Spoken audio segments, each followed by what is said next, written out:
nama Tuhan. Jumpa lagi di sekolah minggu online kita hari ini.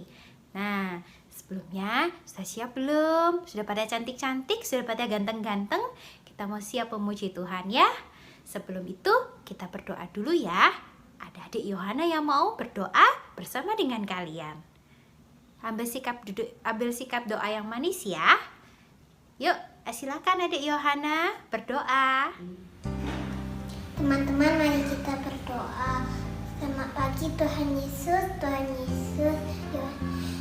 Yohana mau berdoa untuk supaya kami dengar-dengaran kepadamu dan kami bisa taat kepadamu dan guru sekolah minggu. Terima kasih Tuhan Yesus. Dalam nama Tuhan Yesus Kristus kami mulaikan ibadah ini. Haleluya. Amin. Nah, semua sudah siap ya? Kita mau pujikan lagu pertama kita, Yesus jagoanku. Wah, apalagi ya? Yesus pahlawanku. Wah, pasti senang dong, Yesus pahlawanku, Yesus jagoanku. Yuk kita pujikan lagu ini ya. Ea ya, ea, ea ya, ea. Pasti semua sudah pernah dengar ya? Kita mau bangkit berdiri, kita mau pujikan bersama-sama lagu ini ya.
Adik-adik, kita sudah bersuka cita, kita sudah bilang sama Tuhan bahwa Yesus itu pahlawanku. Oh iya dong, kita nggak perlu takut karena kita punya Tuhan Yesus. Dan perlu kita tahu lagi bahwa Tuhan Yesus itu, bahwa kasihnya itu amat besar bagi kita. Nah, kita pujikan lagu ini, kita mau sambut firman Tuhan, di mana kasih Tuhan itu sungguh amat besar. Dari dulu, sekarang, sampai selama-lamanya, kasih Tuhan itu sungguh amat besar bagi kita, ya. Nah, kita mau pujikan lagu ini ya adik-adik, dengan sungguh-sungguh, di mana Tuhan Yesus dengan kasihnya itu bisa memulihkan kita semua, bisa mengobati kita, menyembuhkan, dan memulihkan hidup kita. Kita pujikan lagu ini ya, Yesus Tuhan.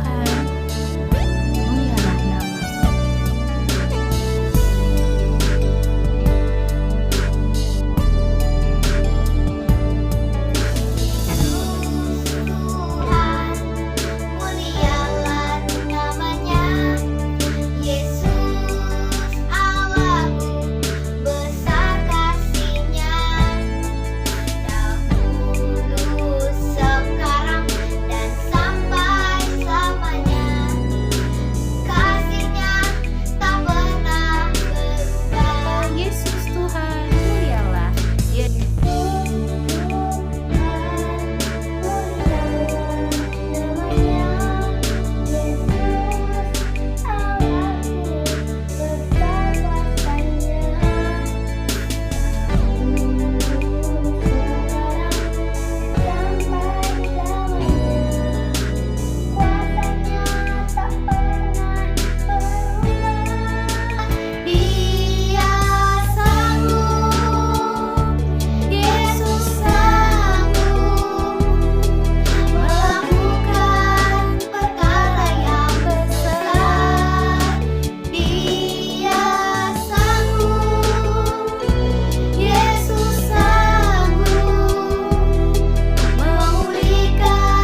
sanggup melakukannya buat kita ya. Dia sanggup, Yesus sanggup melakukan perkara yang besar. Dia sanggup, Yesus sanggup memulihkan yang terluka, menyembuhkan yang menderita.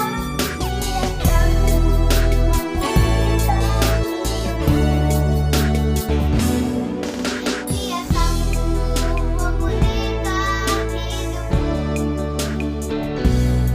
Dia sanggup memulihkan hidupku. Mari kita berdoa adik-adik. Terima kasih Tuhan Yesus bahwa kuasa-Mu, kasih-Mu Tuhan sungguh mampu memulihkan hidup kami. Kiranya Tuhan, sebentar kami mau mendengarkan firman-Mu, biarlah firman-Mu juga dapat menjadi bekal hidup kami, dapat menjadi pegangan hidup kami, mampu menghibur kami dikala kami susah, menjadi kekuatan dalam hidup kami setiap kami melewati hidup ini. Terima kasih Tuhan Yesus, juga berkati kakak-kakak yang akan menyampaikan firman-Mu. Biarlah firman-Mu dapat dibukakan dengan jelas kepada kami sehingga kami dapat mengerti. Terima kasih Tuhan Yesus, dalam nama Tuhan Yesus kami sudah siap mendengarkan firman-Mu. Haleluya, amin. Selamat mendengarkan firman Tuhan. Sampai jumpa. Selamat pagi adik-adik, papa mama dan kakak-kakak yang menemani.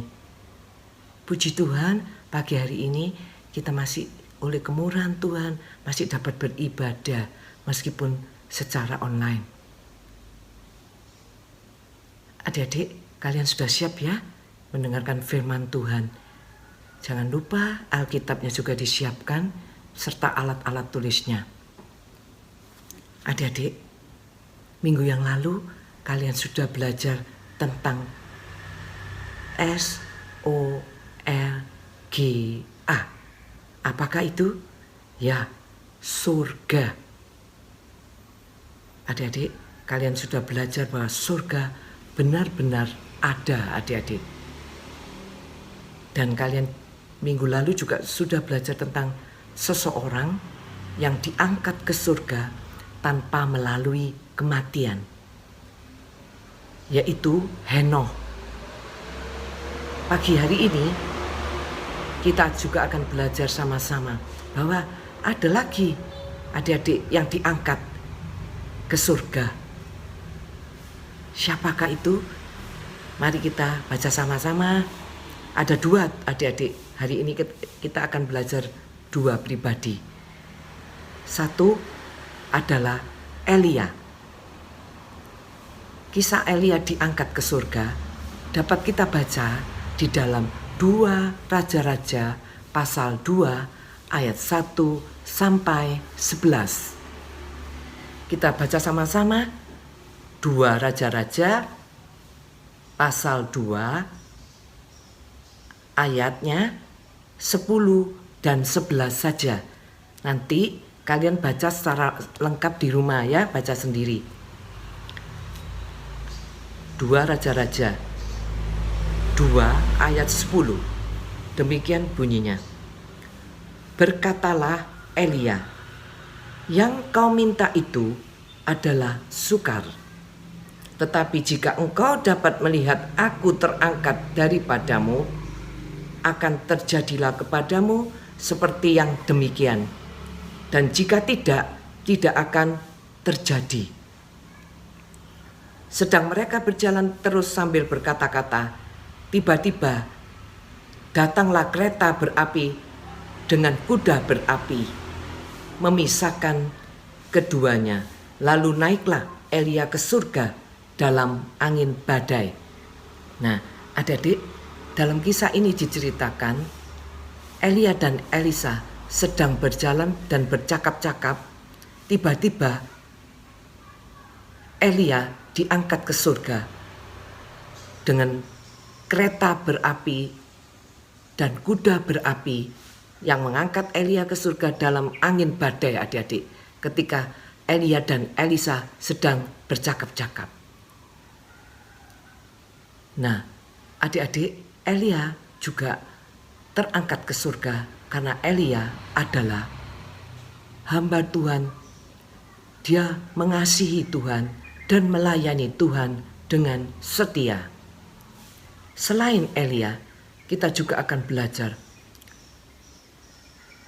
Ada juga pribadi yang juga diangkat ke surga, naik ke surga. Siapakah itu adik-adik? Ternyata Tuhan Yesus adalah juga seorang pribadi yang diangkat ke surga.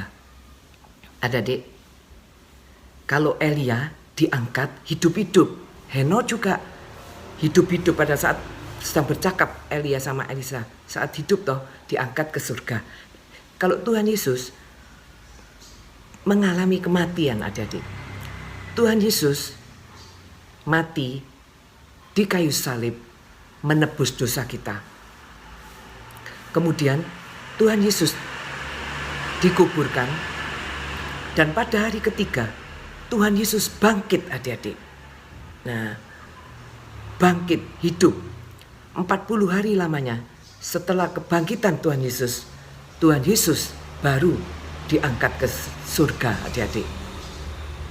Ini dapat kita baca di dalam kitab Lukas pasal 24 ayat 51. Kita baca sama-sama ya, Lukas 24 ayat 51.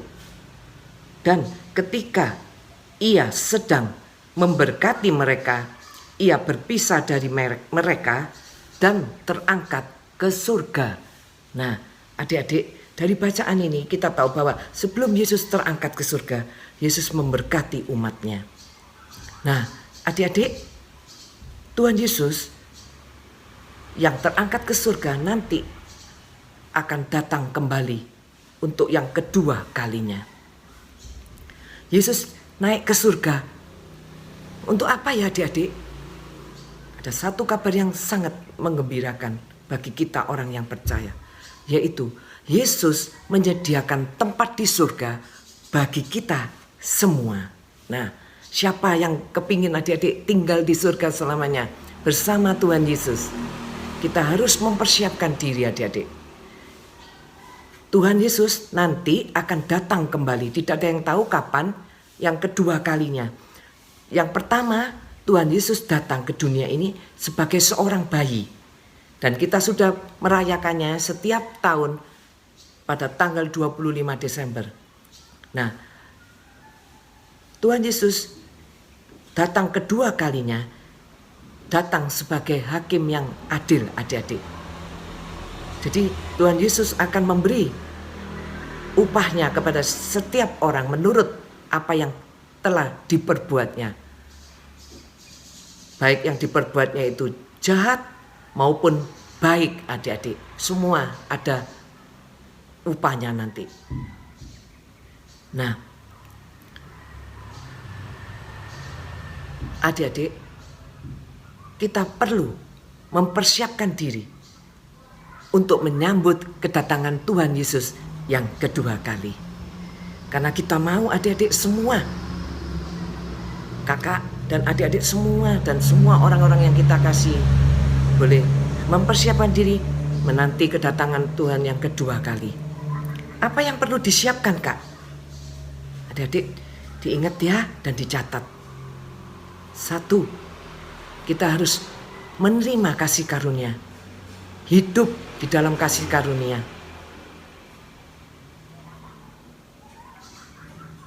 Apa itu, adik-adik? Kita percaya kepada Tuhan Yesus sebagai bahwa Yesus adalah Tuhan dan Juru Selamat kita. Kedua, kita harus apa, adik-adik? Bertobat, mengakui segala kesalahan kita dan minta ampun, kemudian kita tidak melakukannya lagi, adik-adik.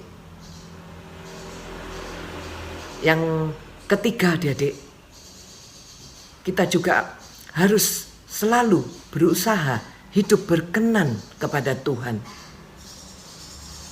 Kita baca sama-sama ayat ini ya, yang itu harus berkenan kepada Tuhan. Di dalam 2 Korintus adik-adik, 2 Korintus pasal 5 ayat 9. Sebab itu juga kami berusaha, baik kami diam di dalam tubuh ini maupun kami diam di luarnya, supaya kami berkenan kepadanya. Nah, adik-adik, kita semua harus hidup berkenan kepadanya. Artinya apa adik-adik berkenan? Kita hidup selalu menyenangkan hati Tuhan dengan apa saja yang kita katakan. Kita pikirkan bahkan apa yang ada dalam hati kita. Tidak ada yang tahu, semua harus benar di hadapan Tuhan. Terlebih apa yang kita perbuat adik-adik. Berkenan kepada Tuhan. Berkenan artinya apa? Menyenangkan hati Tuhan. Tuhan senang dengan apa yang kita perbuat adik-adik. Bahkan Tuhan bisa tersenyum adik-adik. Bersukacita melihat semua apa yang kita perbuat. Menyenangkan hatinya. Membuat hati Tuhan senang. Nah, demikian adik-adik. Kita semua ingin ya Tuhan, ingin adik-adik kalau Tuhan nanti datang kedua kali, kita semua boleh diangkat bersama-sama ya adik-adik ya, diangkat oleh Tuhan. Terima kasih untuk firman yang sudah kalian dengar pagi hari ini. Tuhan memberkati kalian semua. Kita tutup ibadah pagi hari ini dengan doa.